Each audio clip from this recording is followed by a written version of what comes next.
दोस्तों, आज हम आपको धर्मराज जी की कहानी सुनाने वाले हैं।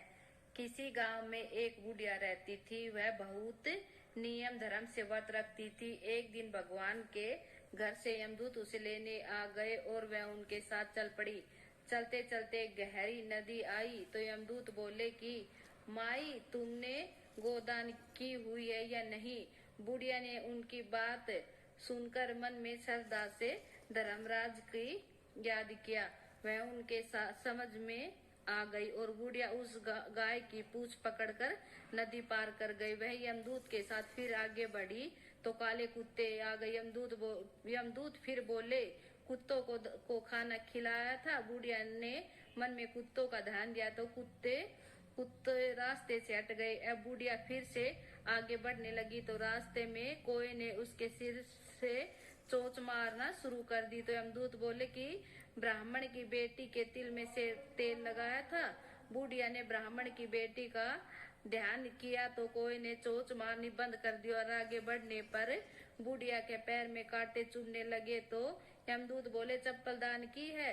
बुढ़िया ने उनका ध्यान किया तो खड़ा उसके पैरों में आ गई।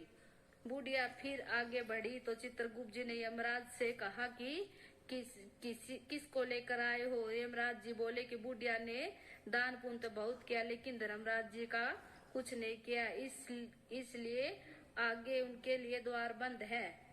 सारी बात सुनने के बाद बुढ़िया माई बोली कि आप मुझे सिर्फ 7 दिन के लिए वापस धरती पर भेज दो। मैं धर्मराज जी का व्रत और उद्यापन करके वापस आ जाऊंगी। बुढ़िया माई वापस धरती पर अपने गांव आ गई। गांव वालों ने उसे भूतनी समझकर अपने दरवाजे बंद कर लिए। वह जब अपने घर गई तो उसके बहू बेटे भी दरवाजे बंद करके बैठ गए। बुढ़िया ने कहा कि मैं भूतनी नहीं हूँ, मैं तो धर्मराज की आज्ञा से वापस धरती पर 7 दिन के लिए आई हूँ। इन 7 दिनों में धर्मराज जी का व्रत और उद्यापन करूंगी, जिससे मुझे परलोक में जगह मिलेगी। बुढ़िया की बातों से आश्वस्त होकर बेटा बहू उसके लिए पूजा की सारी सामग्री एकत्रित करते हैं, लेकिन जब बुढ़िया कहानी सुनती है तब वह बुढ़िया का हुकारा नहीं भरते हैं, जिससे बुढ़िया फिर अपनी पड़ोसन को कहानी सुनाती है और हुकारा भरती है।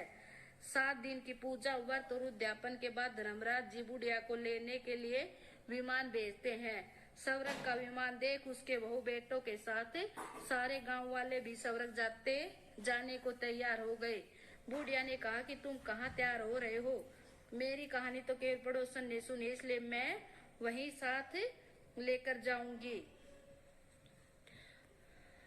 सारे गांव वाले बुढ़िया से धर्मराज की कहानी सुनने का आग्रह करते हैं।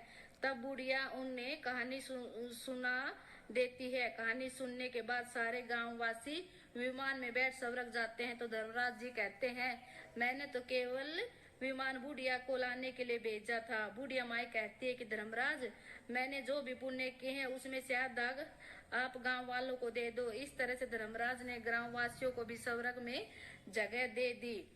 बुढ़िया माई के कहने के अनुसार धर्मराज महाराज, जैसे आपने बुढ़िया के साथ सभी गांव वालों को